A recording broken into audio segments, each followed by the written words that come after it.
just a hack. He's just an absolute hack. And he gets his ass kicked by his teammates every week. It's just, it's terrible. It's just terrible. Welcome back to another episode of the Believe in FCS Football podcast. I'm Joe DeLeone, joined by my former teammate, former roommate at the University of Rhode Island, Mr. Sean Anderson. Sean, already cracking a cold one on this Thursday night? It's the Believe in Need New Britches podcast. All right. I'm not. We're moving past that. Hold on. I was gonna leave it ambiguous as to who might have had a problem right before the cameras started. But now that you're saying you need to move past it, I think that answer has come to its own conclusion. Sean, you told me, and I'm just gonna continue to breeze past this. You told me that you had a moral conundrum. What was that moral conundrum? Oh no, it's a moral conundrum. All right, that's for any talk. Never mind. That's for maybe one person in the audience, regardless. Which is me. But yeah. Okay, so tonight is Thursday night. All right, so I'll be betting on the game tonight with our friends at Bet Online. I'll be using this is part read and part moral conundrum. All right. Mm-hmm. Every Thursday for the last, I'd say 6 or 7 Thursdays, give or take 1 or 2, we have gone to the same bar and gotten a table and watched whatever game was on, because it's a fun bar, decent drinks, is good atmosphere, good food, all that stuff, right? Tonight, okay. Atlanta is playing. They're playing Carolina. They're tied for first in the NFC South. Atlanta is, okay? Now, nobody in the bar is going to care about this game but me. There might be one douchebag in the Panthers jersey, or maybe somebody in a Falcons hat, but nobody's going to care about this game. They won't. So I'm the only one that's going to care about it. I'm the only one that's going to be concerned about the TVs. Okay. Do I go and watch the game, or do I sit in my house? I bought a 12-pack just in case for the latter option here, and just drink in the dark and watch this game in self-loathing for my team that I root for. So what I don't understand, are you anticipating that this game will not be on, or are you? No, it'll be on. There's like I don't know, 20 screens in the place, big projectors, a lot of good quality TVs. You have such I don't want to be around anybody. Character syndrome. It's No. funny. No. It's I don't want to be around anybody. I don't want to be around anyone. It's going to be an emotional night. Just go watch the game and shut the hell up. I don't understand what the problem is. You're making this more of something than it needs to be. Go watch the game. Be an adult. Be outside and around people. I want to sit inside in the dark, though. I want to sit inside in the dark. See, no. You know what I know? That is not main character syndrome. I'm not going to be looking around saying, "Oh, is Sean enjoying the game? Oh, Sean thinks that if he's not enjoying the game, or if his team's losing, everyone has to have a bad time." I'm not saying that. I just don't. That's not what I'm saying. Would you being worried that everyone's going to notice that you're having a bad time? That's what it is. I just get too stressed. That's what it is. It's not whether or not the drinking's for. You know what I think it really is, Sean? Drinking and watching the game compounds it, because this will be the first time all year I'll be able to drink and watch my team. You know what I really think it is, Sean? Huh? I think that you want to sit in your room in the dark so you can watch the first 3 quarters, and then when they blow it, you can play COD. I think that's what it is, which just admit it. Just say that's what you want to do tonight, and you want to play COD and drink your 12-pack. That's first of all, I've played plenty of COD this week. All right. I've been up till 2 a.m. a lot of the nights. All right. Oh, that explains the lack of energy. Last night I tried to go to sleep early, and it didn't take. Sean Kyler Anderson out here is allowing COD to disrupt his performances, is basically what I'm understanding. Fuck you. I gave you a great performance on Wednesday. I gave you the best weekday stream you've ever had. I'm not going to lie. That actually was the best energy you did give. We were a little low energy at the beginning, and I'll admit, I watched the beginning of it, and we were a little low energy, and I was rewatching. I thought we had a really good show towards the 3 quarters in and beyond, or not 3 quarters in, a quarter in and beyond. So the remaining 3 quarters, I would agree that we did. I think you and I get fueled by having more people in the room. So if you're listening to this and you're an FCS football listener, subscribe to Hack City and turn your notifications on YouTube. So when we go live, we're talking college football, you can be a part of it, and it's all fun. Colin's a part of it. The moral conundrum, Joe, is right now you're casually going to the bars, I'd say, to watch the Giants if they play. because they have the first tolerable No, team that no, they've had in a decade. but Sean, I know that the one team I will get upset the most about is Notre Dame, and like I intentionally go to bars anticipating to get upset to watch the Notre Dame game. I literally brought people to go to a Notre Dame bar to get upset for the Ohio State game. Like I don't care. It's just a part of the process, brother. I know. I just don't like that process. I don't like sitting in traffic and listening to music that I like, because it makes both situations worse for me, because I don't want the music ruined by the traffic.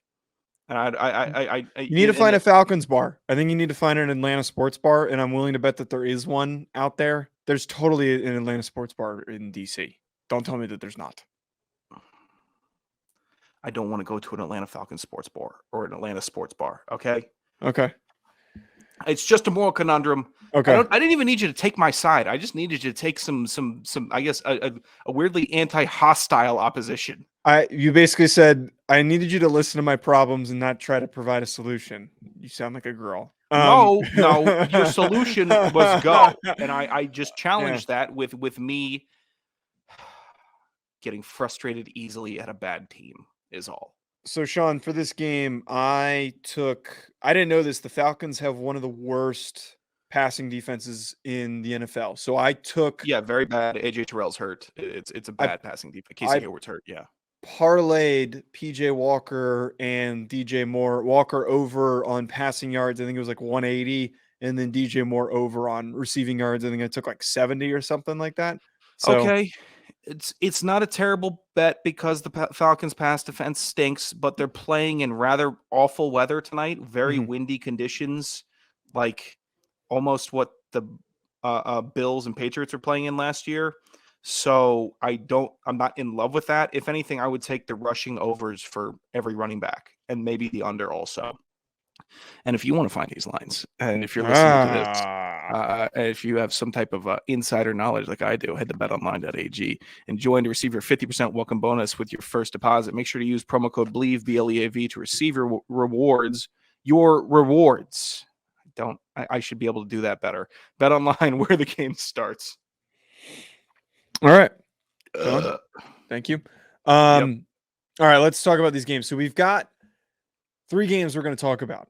Because we've got 3, we're not going to go super deep into these 3 games, but still really important. We're at the point in the season where all of these teams, and I noticed this when we were doing the notes, that they're all really well-rounded and they're the best statistically at a lot of different categories, because we're a couple weeks away from the playoff. Like, we're really close. And I always get distracted by the FBS schedule. And I always forget that the FCS schedule is a couple weeks shorter. So we're really close to the playoff. These games are super important. The 3 games that we're talking about today: Furman at Mercer, Samford at Chattanooga, and then Richmond at Delaware. Sean, I want to start us off with Furman traveling to play number 14 Mercer. Furman's kind of snuck their way up into the rankings with some really good games that they've had. And like, I didn't even really know that they were that high. I knew they were ranked, but they have benefited from a number of things to place them where they are. Now, Sean, in my deep dive on this, I don't see a reason why Mercer shouldn't win this game. I see so many things that Mercer does so freaking well. And I know that I was so hyped on Fred Payton when they played Chattanooga. It didn't really live up to that hype. But defensively, they're getting after opposing teams. They've got one of the best run defenses. They've got one of the best pass defenses in the country. And then their offensive line is top 20 in 2 categories, along with the fact that they have one of the most explosive rushing offenses in the country. And I know Furman is strong, but it is going to be a really, really difficult matchup for them to face Mercer. And I think this is legitimately their first real test this season. Yeah, Furman had a really good October after falling to Samford 34-27.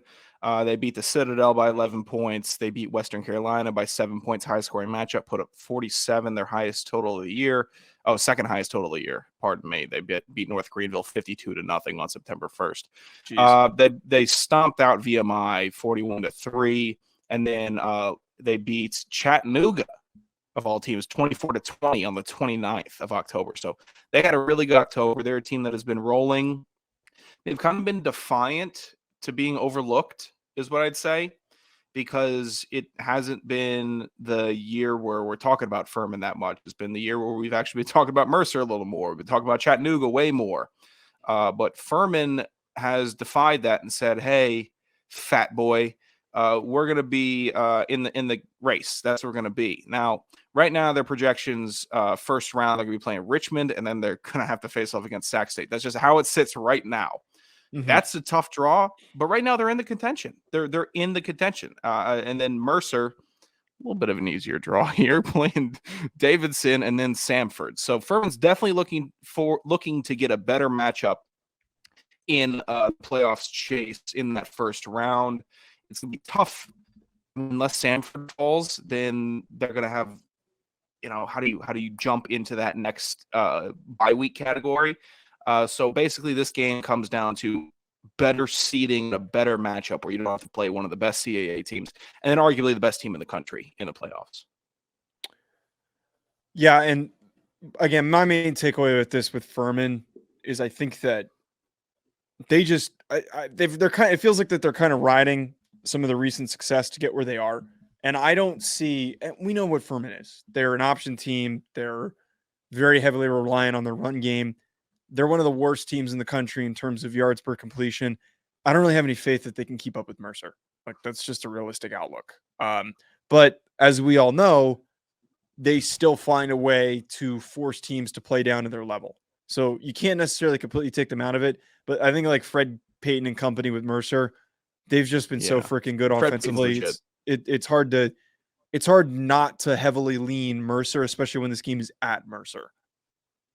Hey, Joe, what do people in the Carolinas call a Sasquatch? What? A fur man.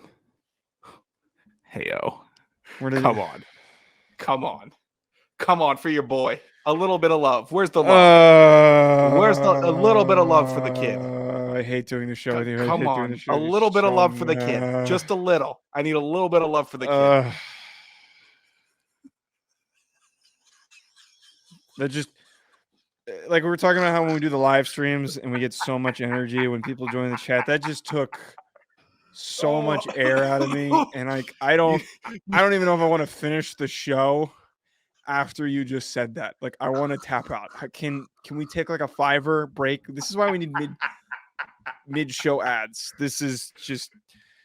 I'm moving on to the next game because I can't even move on. You think we would need to break in radio and then send it to commercial so you could throw something at you? Throw something at you. Absolutely. That's what the break would be for. It would be, we would come back from break and you would have either a black eye from a coffee cup being hurled at your head or water all over you from me dumping water on you, something along those lines. That's what would happen there. Oh, come on. I want to move on to the next game because you've already ruined the first one. Samford's traveling to play at Chattanooga. Samford's another one of those teams that just sneakily keeps moving their way up in the rankings where they're number 10 playing number 11 Chattanooga, again at Chattanooga. This one is really weird to me because kind of similar to how Furman isn't really exceeding statistically in a number of categories. This one's even more lopsided. Like, it's really weird looking at this matchup. And the main thing that Samford is relying on is Michael Ayers, their quarterback, who has been extremely efficient and really, really good this season. But Chattanooga, man, number 9 yards per completion. They're explosive as all hell, which we've talked about before. Their run defense is top 15. They are one of the best offensive lines in the country, top 20 in both important categories when we're talking about sacks allowed, TFLs allowed. And then they're getting after the quarterback. Like, that's legitimately scary if you're Samford and you've got an average offensive line.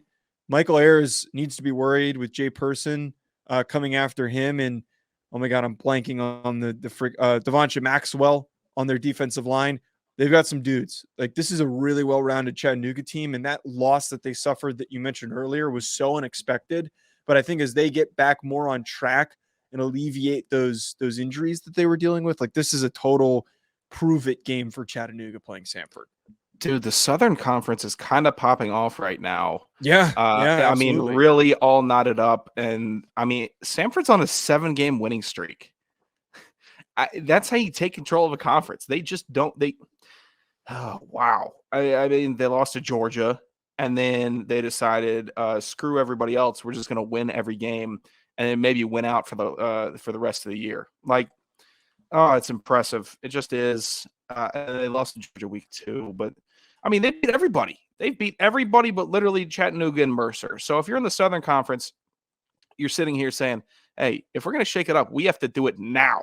We have to win the next 2 games between the matchup we just talked about, or the matchup that we're talking about currently. This is an exciting draw for the teams. And I mean,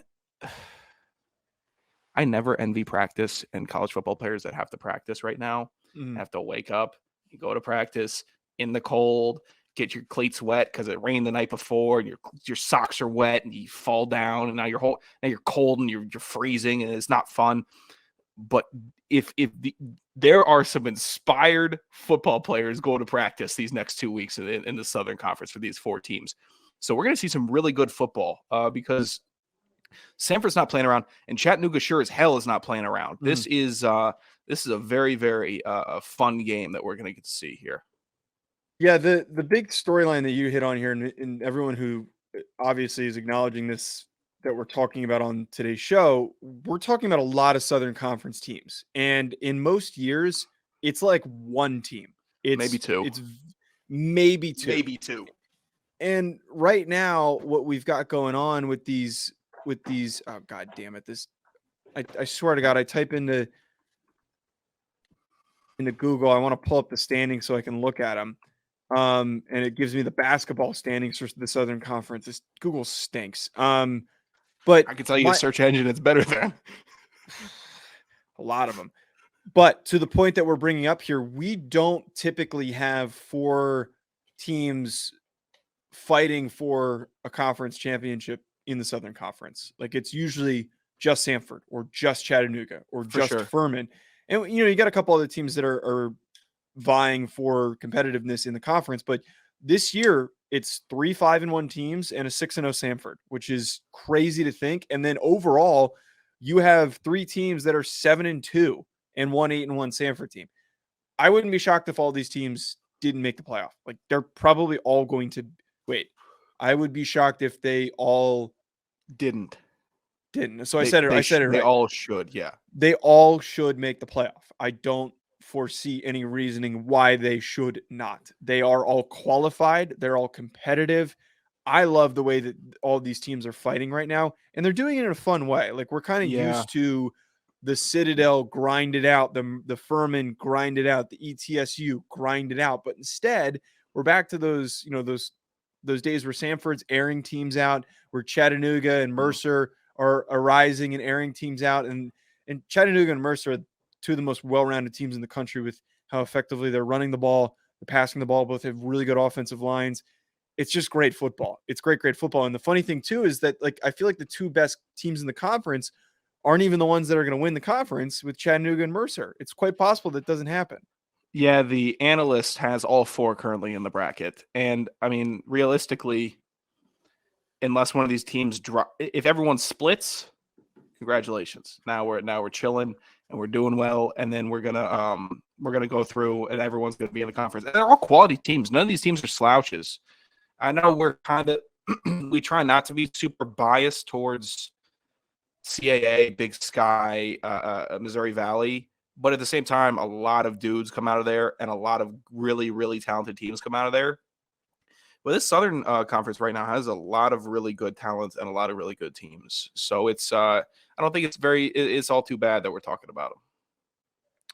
Now, the last matchup that we have, of course, we've got a CAA matchup in here. I almost included URI UNH, but I thought that 4 was a little overkill. That is another ranked matchup. But we do have a battle for the top with Richmond traveling to play number 17 Delaware, 12 ranked Richmond team. And this one, the one thing that popped out to me, Sean, is the fact that both of these teams have not only really good quarterbacks, and we knew this.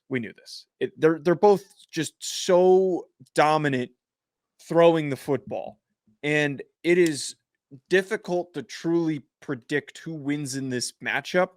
because this could really open up and turn into a shootout between Reese Udinski and Nolan Henderson. Like we've talked about both these guys this whole season, how they take over football games and how they're both extremely efficient and they're statistically two of the best quarterbacks in the country. This is one of those games where it legit comes to fruition.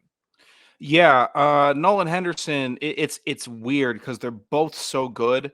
Nolan Henderson has been on fat stats more because every third game he'll go for 5 touchdowns, and then a couple games he'll go for like 2 touchdowns, a pick or something like that. Mm-hmm. Reese Udinski hasn't made it, but consistently putting out 300-yard games, 2 touchdowns, 300-yard game, 3 touchdowns, rushing for 1, doing what he needs to do. So he's kind of under the radar because he hasn't had that fat stat. That's why you have fat stats. It's kind of morbidly obese, freaky stat lines from the entire slate.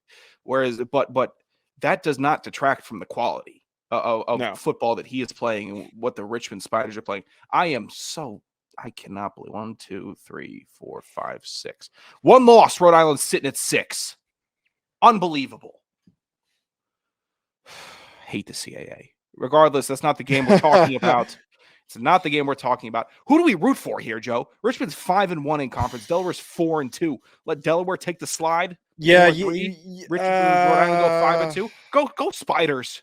Yeah, I think from our perspective, we have to be rooting for Richmond in this because how the F is Elon number 4? I don't know. I feel like they've been so underwhelming. That's so tilting. I watched them play. They crumbled. They didn't have an offense. Yeah, exactly. Rhode Island. You were there. You were in person. They smacked them. Elon couldn't move the ball. Oh, I'm sorry. We're talking about Richmond. We're talking about Delaware, but it's bigger than that because the CAA, as knotted up as the Southern Conference is, it couldn't be more knotted here. 5-1, 5-1, 5-1, 5-2, 4-2, 4-2. I think. What do we do? What the hell? Yeah, and the competitiveness of the CAA, I think, is really showing up this season. Going crazy. I think one thing that leads me to lean Delaware is just how much more explosive they are. So the weird thing is Richmond has a top 10 passing offense, but they're second to last in yards per completion, which is really weird. It's really, really weird. And I guess it makes sense the way that volume. I think it's volume, but the way that Richmond's receiving core is built, it's a lot of bigger, more chunky guys. It's not a lot of like speed type receivers. And I honestly think like if we're talking about, I know it's so cliche to be like quarterback, shootout, high passing attack, blah, blah, blah. I think in this type of a game, the one that has a higher explosiveness per reception, like you got to lean into that. That's something to. I mean, we heard it plenty of times, and I think we've said it on the show before. At least I've reiterated it. Mm-hmm. And Joe, you can echo this sentiment. It's 5 plays that dictate a game in college football. It's 5 plays. We heard that all the time when we were playing. And 5 plays can be determined by turnovers, explosion plays, or just taking the top off, getting a big sack. But you have 5 plays per game that determine the game. So Delaware might be more not set up for, like, there's a better word for that, like better equipped to make those 5 plays, even though Richmond might be the better team, if that makes sense. Yeah, because a game like this all comes down to is someone getting a quick score and building momentum. Like that's what this is. That's what the circumstances is. It just takes one of those instances, one deep bomb, one quick 20-yard reception that leads to and sets up a touchdown. Like that's how you build momentum in a game, and maybe that's what it takes. All right, Sean, let's get to FC estimates. Oh, let's do it, dude. FC estimates was a bloodbath. I don't even know if I want to. No, I want to. Okay. All right, we've reached 100 games. I went 3 for 10. Sean went 5 for 10. Fuck you. I'm 61 for 100. Sean is 69 for 100. Again. So that's 69% of the games I've picked right compared to 61% of the games that you've picked right. Blow me. This is just money line, folks. Joe's barely getting 60. Joe's failing. I'm passing. If we're going a school metric, I'm up on you by 8. How many weeks are left, jackass? Well, all I need is for you to go 0-10 next week, and then I'm gonna go. Actually, I think I picked every single team that you picked. Hey, that's the method for success. Oh no, there's 2 that I picked differently than you. So so maybe you can bring it within 6. Yeah, that's what's gonna happen after you this need weekend. to start. You don't know how to gamble. Oh, I Oh murdered. wait! I forgot to mark one of them. Wait! Who won between Kennesaw State and UT Martin? Although did we? Well, we both picked UT Martin, so it doesn't even matter. We both got that one wrong. Okay. All right. It doesn't change anything. Never mind. All right, Sean. Let's get into Hold this on. week. So just one more time. I'm 69 for 100 on the year. We've picked 100 games. I got 69 of them right. Blow me. You only got 61 of them right? Okay. Charleston Southern at NCA&T. 3 for 10. Gross. Charleston Southern. NCA&T. Give me the Aggies. I do like the. Do you like the Sickos committee posting the scores of all the different Aggies? It's either Sickos or Reddit CFB. I think it's Sickos committee. Yeah, so it's Texas A&M. It's NCA&T. It's all of them, and NCA&T is like better than Texas A&M on the season. I'm taking NCA&T. Duquesne at St. Francis. St. Francis, but it's very, very tough. I don't know what that's supposed to mean, but I'm picking Duquesne, Gardner-Webb at Campbell. I mean, give me the Camels. Yeah, sure, whatever. Give me the Camels also. South Dakota at North Dakota. Give me North Dakota. I like the Battle Hawks or Fighting Hawks or whatever the hell. They got some sweet unis and they can run the ball. Totally making that mascot up. North Dakota is my pick. Austin P. Kennesaw. Okay, Joe Orgeron. Give me Kennesaw. I'm peeing all over you. Dakota. I was on a strip boat in North Dakota. We was getting walleyes and going to covers. You don't know nothing about the covers. You get a walleye, you freeze it, you go get some cheese curds, and then you mash the cheese curds in the breading. Then you got some cheese curd walleye. Richmond at Delaware. And then you roll down on their cement streets. All right, I'm picking Richmond. Damn it. Why are you cutting off Midwest Orgeron here? Richmond, Delaware. I'm taking Richmond. I might be the most in the weeds in person. Midwest Orgeron? Come on. I think he'll be a fan favorite. I mean, Orgeron come on, now go Bucks. Roll Bucks.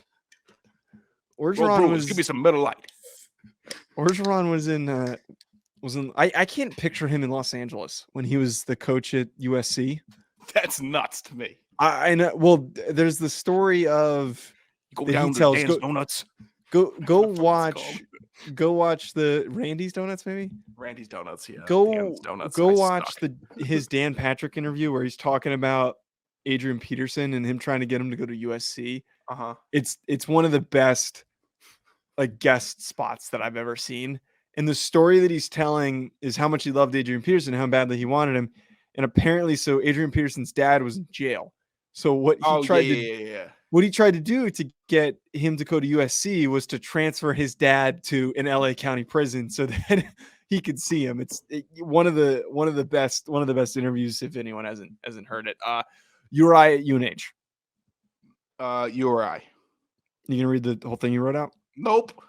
Okay, I'm gonna go with URI as well. Samford at Chattanooga. That frustrates.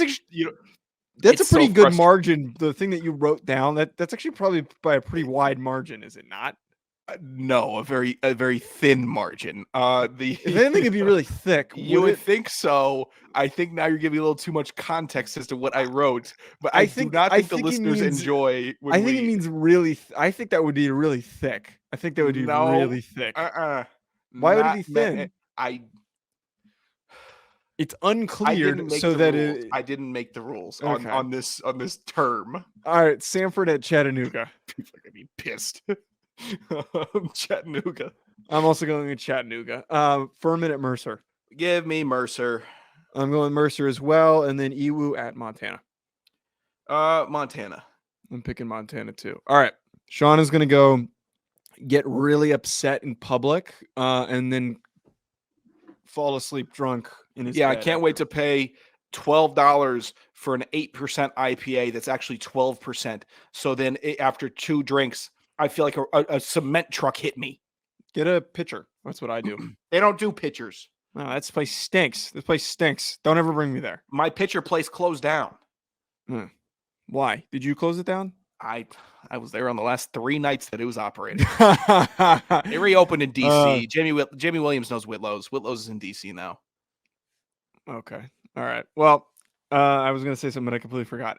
Joe DeLeone at Sanderson Radio, Hack City, notifications on. Drive safe. We'll be back.